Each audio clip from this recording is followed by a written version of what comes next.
Ilianza kama mechi ya kawaida ya ushindani mkali wa kimataifa, mashabiki wakijaa uwanjani, vigelegele vikisikika kila kona, na wachezaji wakikimbia kwa kasi wakisaka ushindi. Hakukuwa na dalili kwamba dakika chache zijazo zingebadilisha hisia za kila mtu uwanjani. Dakika zilikimbia, mpira ukipigwa kutoka upande mmoja hadi mwingine. Kisha ghafla, tukio moja lilibadilisha kila kitu. Kiungo wa Canada Ismael Kone akijaribu kumiliki mpira katikati ya wachezaji wawili. Mgongano wa miguu ulitokea kwa kasi, na mara moja Kone alianguka chini bila kusimama tena. Kwa sekunde chache hakuna aliyeelewa ukubwa wa kilichotokea, lakini ukimya uliofuata ulikuwa kutisha zaidi kuliko kelele za mashabiki. Watu walitazamana wakijaribu kuelewa kama kweli kilichotokea kilikuwa cha kawaida ama la. Kisha kilichofuata kilikuwa cha kushtua zaidi. Wachezaji waliokuwa karibu naye waliashiria haraka benchi la ufundi. Madaktari wakaanza kukimbia uwanjani bila kusita. Uso wa kila mtu ulibadilika. Furaha ya mchezo ikapotea, ikabaki wasiwasi mzito.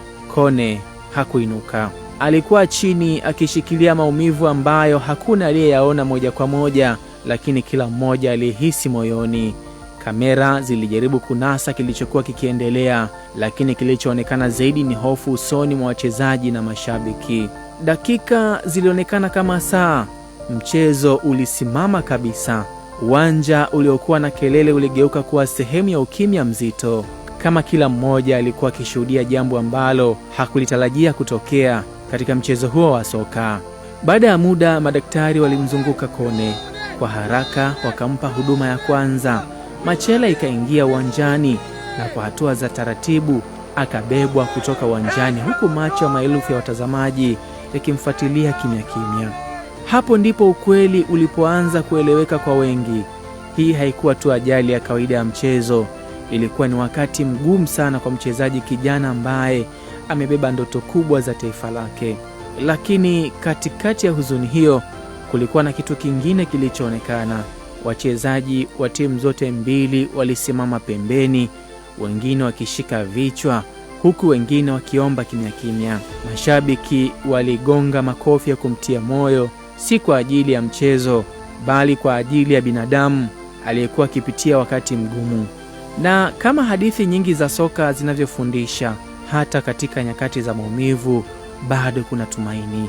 Wakati Kone alipoondolewa uwanjani, ujumbe wa faraja ulianza kusambaa duniani kote. Haikuwa tena kuhusu matokeo ya mechi, ilikuwa ni kuhusu uhai, uponyaji na kurejea tena dimbani. Kwa sasa jina la Ismael Kone limebaki kama kumbusho la tukio lililogusa mioyo ya watu wengi, lakini pia ni mwanzo wa hadithi nyingine ya mapambano, uvumilivu na kurejea tena uwanjani akiwa na nguvu zaidi. Na kila mmoja aliyeshuhudia tukio hilo anaendelea kuamini jambo moja: hata ukianguka uwanjani, hadithi yako bado haijaisha. Pole sana Ismael Kone, bila shaka Mungu yupo pamoja nawe, na furaha ya watu wengi ni kukuona tena ukirejea uwanjani kuendelea kusakata kabumbu. Mimi ni Erasto Vedasto.